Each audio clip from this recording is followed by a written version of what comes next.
Hello friends, नमस्कार। स्वागत है आप सभी का एक बार फिर से आपके अपने यूट्यूब चैनल स्टडी सर जी में। दोस्तों, आज मैं इस वीडियो में आपसे बात करने वाला हूं रमेश पोखरियाल जी का। जैसा कि आप सभी को पता है, केंद्रीय शिक्षा मंत्री हैं। इन्होंने फाइनल ईयर के छात्रों को लेकर के क्या अपने वक्तव्य जारी किए या क्या अपनी गाइडलाइन जारी किए। फिलहाल आपको मैं बता दूँ, यहाँ पर लाइव अपडेट जो मैं आपको दिखाया था, हालांकि मैं अपने चैनल पर इनके जो लाइव वीडियो है उसको ज़रूर आपको दिखा चुका हूँ। फिलहाल इनकी जो कोडेड लाइन है उसको मैं आप तक नहीं पहुंचा पाया हूं जी गाइस। तो वो सारी चीज़ें मैं इस वीडियो में बताने वाला हूं।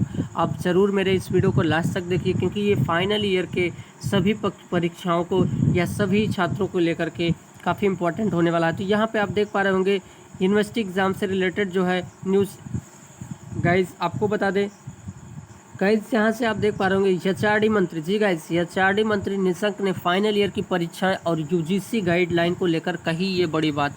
फिलहाल मैं आपको लास्ट में इनके लाइव अपडेट को भी सुनाऊंगा। शेखर जी से क्या बात हुई, हिंदुस्तान के पत्रकार हैं, जैसा कि आप सभी को पता है।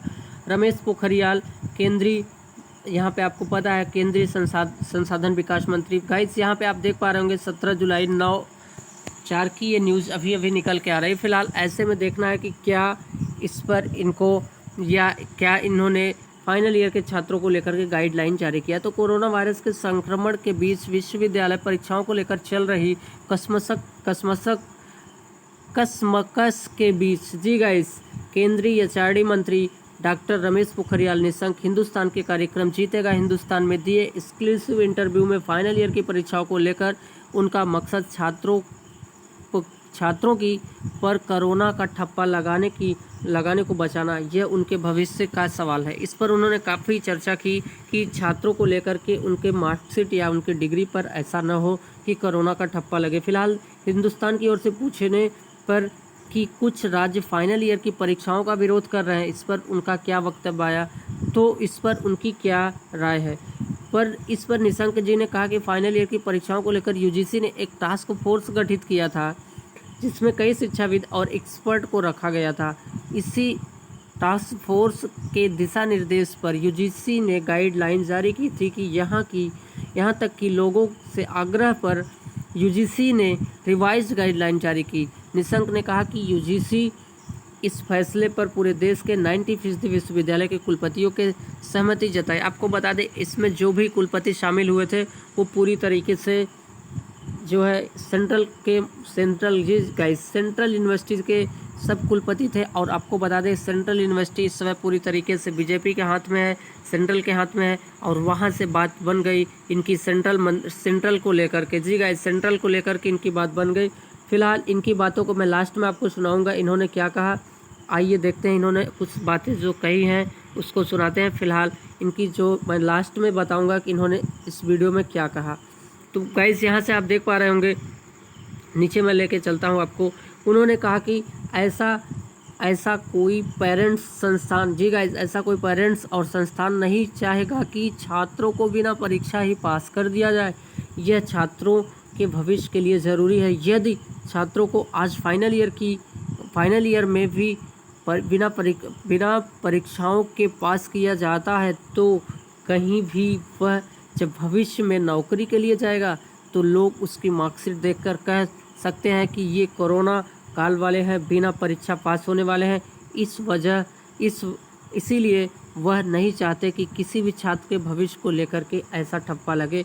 आप सभी को पता है गाइज, जहाँ पे जो जाएगा किसी भी संस्थान, किसी भी इंटरव्यू में, सबको पता है कि इस कोविड-19 को लेकर के जो महामारी आई थी, इस वजह से सभी कॉलेज छात्रों को प्रमोट किया गया है। अगर सबको एक तरफ से प्रमोट कर देगा जी गाइज, यहाँ सबसे बड़ी बात यह है कि सबको एक तरफ से अगर प्रमोट कर दिया जाएगा तो कंपनी आखिर कितने बच्चों को रिजेक्ट करेगी जी गाइज। सबसे बड़ी बात यहाँ पे ये है कि सारे छात्रों को, देश के दुनिया के सभी छात्रों को जब प्रमोट कर दिया जाएगा तो ऐसे में क्या कंपनियाँ कहीं अंतरिक्ष से या कहीं एलियन को बुला के नौकरी देंगी? सबको आखिर मजबूरन नौकरी देना होगा। और सभी को पता है कि यहाँ सब काबिल लोग हैं। वजह बस एक ही बनी कि कोविड-19 को लेकर के प्रॉब्लम क्रिएट हो गई। एलियन को बुला के कोई कंपनी जॉब नहीं देगी तो इसी में से सभी को देगी। क्यों? क्योंकि इंटरव्यू ले रही है, ना कि उनका मार्कशीट देख रहे हैं। इंटरव्यू लीजिए भाई, आप अगर वो बच्चा काबिल है तो आप इंटरव्यू पर रखिए। क्या आज हमारी डिग्री मिल जाती है ठप्पा लग के यूजीसी का, तो क्या हमको फ्री में नौकरी दे देती है कंपनी? बिल्कुल नहीं। जब तक हम सही क्वेश्चन नहीं बताते, जब तक हमारा इंटरव्यू सही नहीं जाता, तो क्या आज नहीं मिलता? फिर ये केवल एक छलावा है यूजीसी का। ये अपनी बात में घुमाने का, छात्रों को एक बस अपनी बात में मनाने का एक केवल नज़रिया है, या फिर कहें कि वो एक अपना बस बहानेबाजी है कि लेकर के छात्रों को एग्ज़ाम कराया जाए। क्यों? क्योंकि यहाँ पे आप सभी को बता दें, ऐसे स्टेट जो पूरी तरीके से एग्ज़ाम न कराने के मूड में है, उसमें महाराष्ट्र है, उसमें राजस्थान है, उसमें आपका दिल्ली है, और उसमें कहीं ना कहीं कोलकाता है और पश्चिम बंगाल। तो ऐसे में यहाँ गैर बीजेपी सरकार है। अगर इसकी बात मान भी जाती है सरकार, तो उन पे छवि, या कहें उन पे उस जिस स्टेट में ये अपोजिशन लिए हुए हैं, ये इन्होंने अपना आवाज़ उठाया कि हम एग्ज़ाम नहीं कराएंगे, महाराष्ट्र, राजस्थान, वहाँ की सरकार के वहाँ के छात्र मुरीद हो जाएंगे। इस वजह से ऐसा नहीं चाहती यूजीसी कि हम करें। तो गाइज़, आपको बता दें, उन्होंने कहा कि परीक्षाओं को टालने या आगे बढ़ाने की बात तो समझ में आती है, लेकिन परीक्षाओं को रद्द करने का कोई तुक या कारण नहीं है। यानी परीक्षाएं हर हाल में आयोजित होंगी। ठीक है, अब आयोजित करिए आप। अगर आप जो है 100% छात्रों की सुरक्षा को लेकर के अगर आप गारंटी लेते हैं, तो छात्र पूरी तरीके से तैयार हैं। इतनी कंडीशन गड़बड़ होने के बावजूद भी छात्र देंगे। लेकिन खुदा न खास्ता अगर किसी को हो भी गया कोविड-19, तो आपको जवाब देना होगा। जी गाइज, आपको जवाब देना होगा। केंद्रीय मंत्री जी, आप तो एसी में बैठ के बस अपनी भाषण दे देते हैं। यहाँ आके गांव में देखिए तो आपको समझ में आ जाएगा कि कितने लोग किस पानी में हैं। आप पूरी बात अपने सेंट्रल मंत्री बनने के बाद, या फिर आप अपनी ऑफिस से सोच लेते हैं जितना, उतना आसान नहीं है। यहाँ की सोशल या यहाँ के जो हालात हैं वो आप शायद नहीं समझ पाएंगे। फ़िलहाल आपको इस बात से लेना देना थोड़ी है। क्यों? क्योंकि आप तो यहाँ समाज में, या फिर कहें आप तक जो रिमोट, या जो भी रिमोट जहाँ तक दबाया जाता है उतने आप बोलेंगे। आप कहें ज़्यादा या सोचेंगे या समझेंगे। फ़िलहाल आपको बता दें कि 6 जुलाई को यूजीसी ने रिवाइज गाइडलाइन जारी की थी, जिनके तहत सितंबर 2020 तक फाइनल ईयर की सेमेस्टर परीक्षाएं आयोजित कराई जाएंगी। मेरा गाइस यहाँ सबसे बड़ा मकसद ये नहीं है कि आपको गुमराह करना, आपको भ्रमित करना। कई लोगों ने मुझे कमेंट किया कि आप सर ऐसा क्यों बोलते हैं। फ़िलहाल मैं आपको बता दूं, यहाँ मैं सबसे बड़ी बात करूं तो मैं आपके बस स्वास्थ्य की बात करना चाहता हूं। अगर आप स्वस्थ रहेंगे, आप कोविड-19 से बचे रहेंगे, तो आप दुनिया की हर डिग्री हासिल कर लेंगे।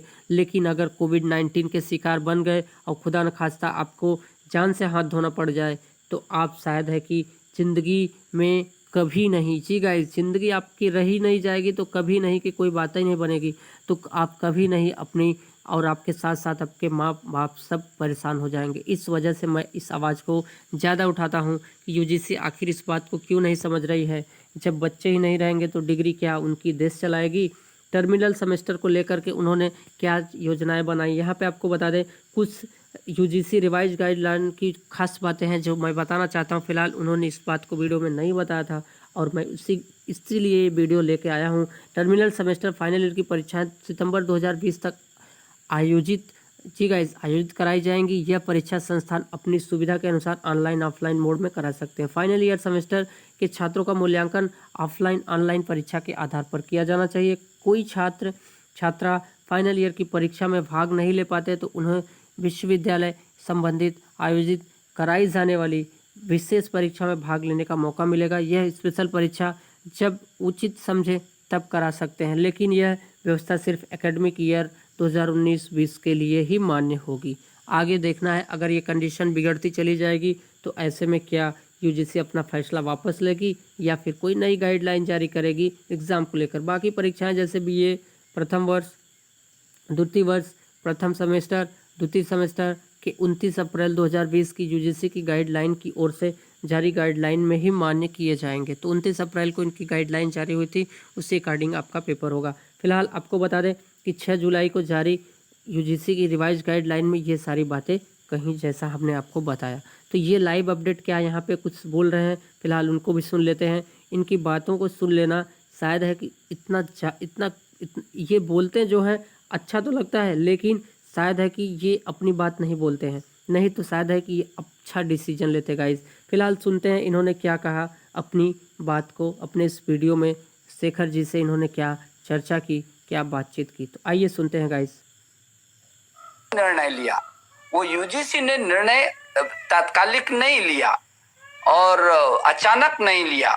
उसने टास्क फोर्स बनाई, शिक्षाविदों से, देश के सभी लोगों से ये परामर्श के बाद ये हुआ कि शेष जो सेमेस्टर हैं और क्लासेज हैं उसको तांत्रिक मूल्यांकन पर कर सकते हैं, लेकिन जो फाइनल परीक्षा है उस बच्चे की जब तक परीक्षा नहीं होगी तब तक वो उत्तीर्ण नहीं हो सकता। और जब वो परीक्षा नहीं देगा तो बिना परीक्षा के उत्तीर्ण होने का मतलब उसके जीवन पर हमेशा कोरोना डिग्री का ठप्पा लग जाएगा।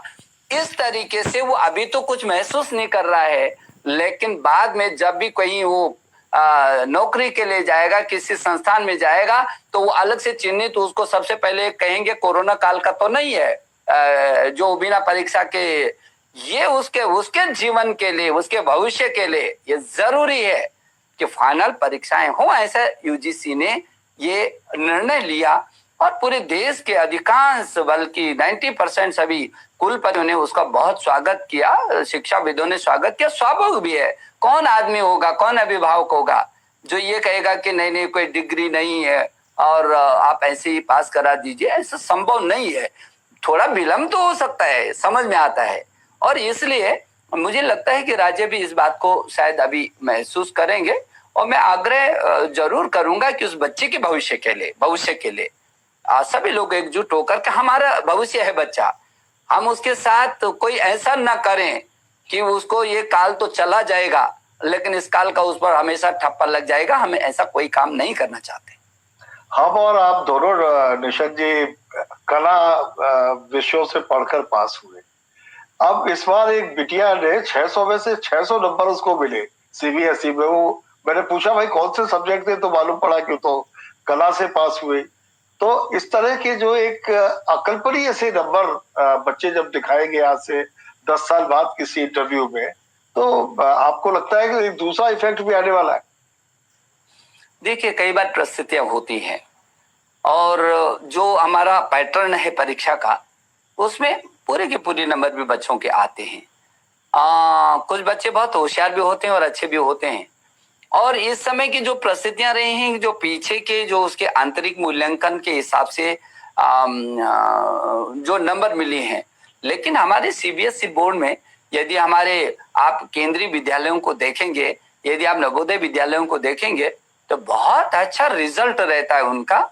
और इसमें किसी को कोई शंका होनी नहीं चाहिए। हमारे बच्चे में बहुत प्रतिभा है, हमारे बच्चे 100 में से 100 नंबर ला सकते हैं, उसमें कोई कला के विषयों में। और जी बच्चे कला के विषय थे, सीबीएसई के रिजल्ट की बात मैं कर रहा हूँ। आप लोगों ने शायद कुछ मार्किंग का सिस्टम भी बदला है औसत के आधार पर या किसी उस तरह से? नहीं, अभी तो जो मैंने आपको कहा है, देखिए क्या है कि जो कला के विषय जो आप कहना चाहते हैं कि पहले एक प्रश्न आता था, 4-4, 5-5, 6-6 पेज लिखते थे और तब जो है उसमें गुंजाइश रहती थी कि कहाँ कट फट हो सकती है। लेकिन अब जो पैटर्न बदला है, अब तो पैटर्न ऐसा बदला है कि आप काट भी नहीं सकते।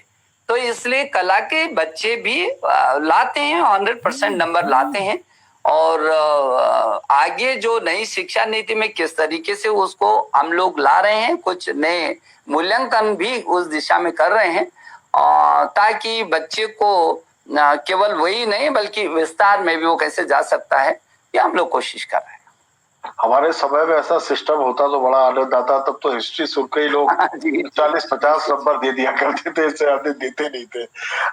ये जो राज्यों का द्वैत जो सामने आया, आप लोग कोशिश कर रहे हैं, इससे खतरा ये पैदा हो गया कहीं इम्तिहान हो रहे हैं, कहीं एडमिशन हो रहे हैं, तो कहीं ऐसा तो नहीं कि अगर सितंबर अक्टूबर तक कोरोना चला तो सेशन कई जगह शून्य करने पड़ जाए?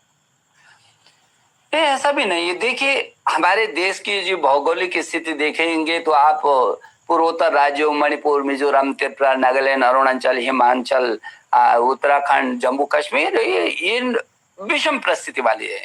हर राज्य देश को यदि देखेंगे उत्तर से पूर्व, पश्चिम से दक्षिण, तो ऐसा लगेगा आपको कि ये तो कितना विशाल देश है। तो हर प्रदेश की अपनी अपनी परिस्थिति के अनुसार परीक्षाएं होती हैं, अपनी परिस्थिति के अनुसार वो छुट्टियां करते हैं, अपनी परिस्थितियों के अनुसार वो प्रवेश करते हैं। तो ये तो भिन्नता हमेशा रहती है, कोई नई बात नहीं है। अभी भी वो उस भिन्नता में रहेंगे। लेकिन बहुत सारे, अभी मैं विश्वविद्यालयों की समीक्षा कर रहा था देश भर के, तो बहुत सारे विश्वविद्यालयों ने तो परीक्षा करा चुके हैं, कई प्रदेशों की लगभग परीक्षाएं हो चुकी हैं। तो इसमें कोई भिन्नता नहीं आएगी, उससे कोई बहुत बड़ा असर नहीं पड़ेगा। हाँ, यूजीसी की जो गाइडलाइन है जिसको आपने पहले कहा, वो यूजीसी की गाइडलाइन बहुत जरूरी है कि उनका पालन करे, क्योंकि राज्य से आकर के फिर उसने राष्ट्रीय स्तर पर जाना है और राष्ट्रीय स्तर पर एकत्व का जो भाव लाएगा वो यूजीसी ही लाता है। तो यूजीसी की गाइडलाइन को उस एक्ट के तहत राज्यों को उसका समर्थन करना होता है, उसका पालन भी करना होता है। एक बड़ा पुराना सवाल है कि हमारे जो शिक्षा संस्थान है उसमें बहुत महत्वपूर्ण पद खाली पड़े हुए हैं। इलाहाबाद विश्वविद्यालय में जैसे वीसी नहीं है, तमाम जगहों पर वीसी नहीं है, और इस समय जब सर्वाधिक आवश्यकता है कि सर्वोच्च पदों पर रहे ताकि कार्य व्यापार संचालित हो सके, इस पर कोई योजना है कि जल्दी से जल्दी इन वैकेंसीज को फिल किया जाए? नहीं, हमारी तो जो पहले 100 दिन का आप हमारा टारगेट देखेंगे तो आपको लगेगा कि हमने पहले 100 दिन में शीर्ष प्राथमिकता प्रधानमंत्री जी के निर्देश पर जो रिक्त पद है उनको भरने की और मैंने सभी राज्यों को भी विशेष अनुरोध किया कि जो भी उनके प्रवक्ताओं के, लेक्चरर्स के जितने भी पद खाली हैं उनको भी भरें। और मैंने केंद्रीय विश्वविद्यालय से लेकर के केंद्रीय जितने भी संस्थान है उनको भी एक मिशन मोड में हमने भरने की कोशिश की है। और इस बीच हमने बहुत सारे कुलपतियों की, ये एक प्रक्रिया है खाली होने की, इंटरव्यू की, वो करने की, लेकिन ऐसा नहीं है कि लंबे समय से पद खाली हैं। जिस इलाहाबाद विश्वविद्यालय की आपने बात की है, विश्वविद्यालय के कुलपति अभी हाल में ही इस्तीफा देकर के गए हैं, उसके लिए कमेटी बनी हुई है। अब जिस कमेटी को इंटरव्यू करना था, वर्तमान में परिस्थिति ये सोचा कि 15 दिन पीछे करें, वो 15 दिन पीछे होकर के भी वो नहीं हुआ, तो फिर 1 महीना पीछे किया। लेकिन अब ऐसी स्थिति आएगी तो हम ऑनलाइन भी, हमने अभी इंटरव्यू, मैंने अभी 3 IIT के जो डायरेक्टर के इंटरव्यू, जब ऐसी परिस्थिति आई कई बार पीछे किया, तो हमको लगा कि IIT को हम खाली नहीं छोड़ सकते हैं और किसी को चार्ज दे करके नहीं रख सकते। तो अभी हमने ऑनलाइन इंटरव्यूज किए, तो हम उसको करके जल्दी से जल्दी जो अभी स्थान है उनको भी हम भर लेंगे। गाइस, तो ये थी बात, जैसा कि आप सभी ने सुना। फिलहाल इनके लिए सारी परिस्थितियां बस एक सामान्य वक्तव्य में रहती हैं, ऐसा होता है। फिलहाल आने वाले समय में कोविड-19 बता ही देगा कि कैसा होता है। फिलहाल इस वीडियो में इतना ही, क्योंकि वीडियो काफ़ी लंबा हो चुका है। कल के लिए आपके लिए मैं नेक्स्ट वीडियो ज़रूर लेके आऊँगा। तो आज के वीडियो में इतना ही, मिलते हैं नए वीडियो में, नए नोटिस, नए टॉपिक के साथ। Thank you. अपनी प्रतिक्रिया ज़रूर इस वीडियो में दे गाइस, क्योंकि यहाँ पर आप देख पा रहे होंगे इनके लिए सारी परिस्थितियाँ ऐसे लग रही हैं जैसे सामान्य है, और इनके पीछे इनका बहुत बड़ा हाथ है। जी गाइस, क्योंकि इनके सारे वक्तव्य में यही बोलते हैं, और ये केवल आके सामने अपनी बात, इनके दिल की बात ये खुद बोलते हैं। तो फिलहाल ऐसे में देखना है कि आप शिक्षा मंत्री हैं या फिर ये आपको डिसीजन लेना है, या फिर इनको, अगर इनको लेना है तो आप खुद जो है इस्तीफा दे दें, क्योंकि छात्रों को लेकर के इतना बड़ा डिसीजन ये बहुत गलत साबित हो सकता है। फिलहाल ये यूजीसी की बात, हर वक्त यूजीसी की बात करते हैं, यूजीसी की बात ही मनवा के रहेंगे। फिलहाल आने वाले दिन में कोविड-19 का जो कहर है छात्रों के बीच में अगर उतर गया तो छात्र पूरी तरीके से आंदोलन की घड़ी में ऐसे उतर आएंगे। फिर कोविड-19 की जो सोशल डिस्टेंसिंग की बात है वो शायद है कि इनके हाथ से निकल जाएगी, फिर छात्र की सोशल डिस्टेंसिंग स्टार्ट हो जाएगी। तो गाइस, इस वीडियो में इतना ही, मिलते हैं नए वीडियो में, नए नोटिस, नए टॉपिक के साथ। अपनी प्रतिक्रिया जरूर दें। चलते चलते एक बार फिर से आपसे विनम्र निवेदन है कि आप मेरे चैनल पर फिर से जुड़ जाइए और अपनी आवाज़ ज़रूर उठाइए। तो थैंक यू गाइस, लास्ट तक वीडियो देखने के लिए। जय हिंद, वंदे मातरम।